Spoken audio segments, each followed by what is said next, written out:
So for close to 80 years, people who ask questions about UFOs are written off as deranged conspiracy mongers. Oh, shut up about UFOs. Then we learned about something called the Advanced Aviation Threat Identification Program. It was an operation at the Pentagon, cloaked from public scrutiny, that studied UFO sightings for a very long time, and it was completely real, because those sightings are real. The Defense Intelligence Agency has just released that program's 2010 report on UFOs, and among other things, the document tells us that the government can prove that UFO sightings have caused radiation burns, paralysis, and brain damage. The report also says that some people who saw UFOs experienced, quote, perceived time suspension. They also saw ghosts and other spirits. In all, that report lists 42 cases of adverse effects from medical files and another 300 adverse effects from unpublished cases, whatever that means. Lue Elizondo knows what it means because he used to run the Advanced Aviation Threat Identification Program. We're happy to have him on tonight. Lue, thanks so much for coming on. So, I mean, this was a feature of people's firsthand accounts going back 50 years to the 60s. You know, I saw this thing and I had these physical effects. I guess that turns out to be real. Tell us about these effects. Yeah, Tucker, actually, it's even more than that. This is not, you know, the notion of where, let's say, grandma saw some lights in the backyard.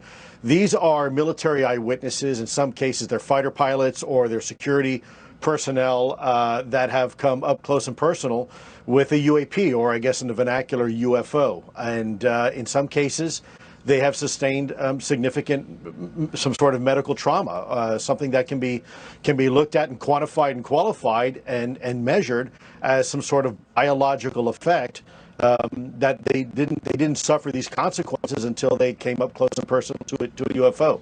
And by the way, let me just say, this isn't pseudoscience. You know, for you're absolutely right in your intro.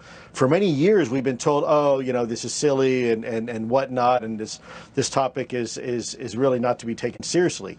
Look, I was part of the program. I ran the program for a better part of 8 years on this topic. It is absolutely real. And now, finally, because of the pressure put by Congress and people like you in the media, finally, our government is beginning to become more transparent about this topic and tell the truth about this topic in a way that I wasn't at liberty to have the conversation 4 years ago when you and I first started talking with each other.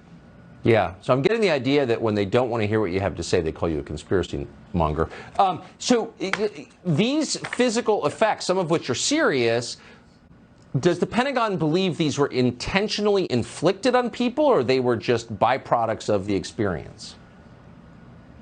You know, Tucker, that's a fantastic question. Look, the bottom line is, if I've never seen a microwave oven before, and let's say I didn't know how to use it, and I happen to put my hand or unfortunately, let's say my head too close to a microwave oven when it's being turned on, chances are there's going to be some sort of negative biological consequence. Same holds true if I go to let's say an average airport. I just took a 737 today, and if I'm in the cockpit or I'm in the aircraft, there's no real threat. But if I stand behind the engine when the engine is, you know, firing up, chances are I'm going to get burned. I'm going to lose my hearing. There are medical consequences. The question is it deliberate? Is it a product of the technology? Yes. Or is it a product of something else? And we think right now, and again, let me just preface, preliminarily speaking, it's probably just a consequence of the advanced technology. Final question, I've asked you this before, but in the face of the mounting evidence, it doesn't really seem plausible to suggest these are aircraft from foreign militaries at this point, does it?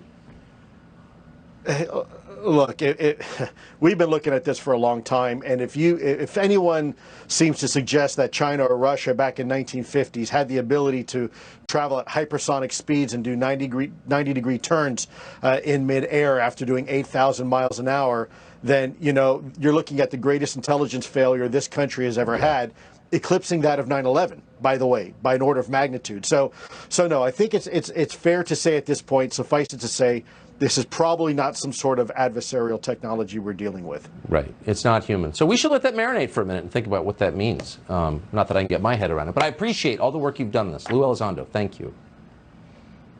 Always a pleasure. Thank you, Tucker.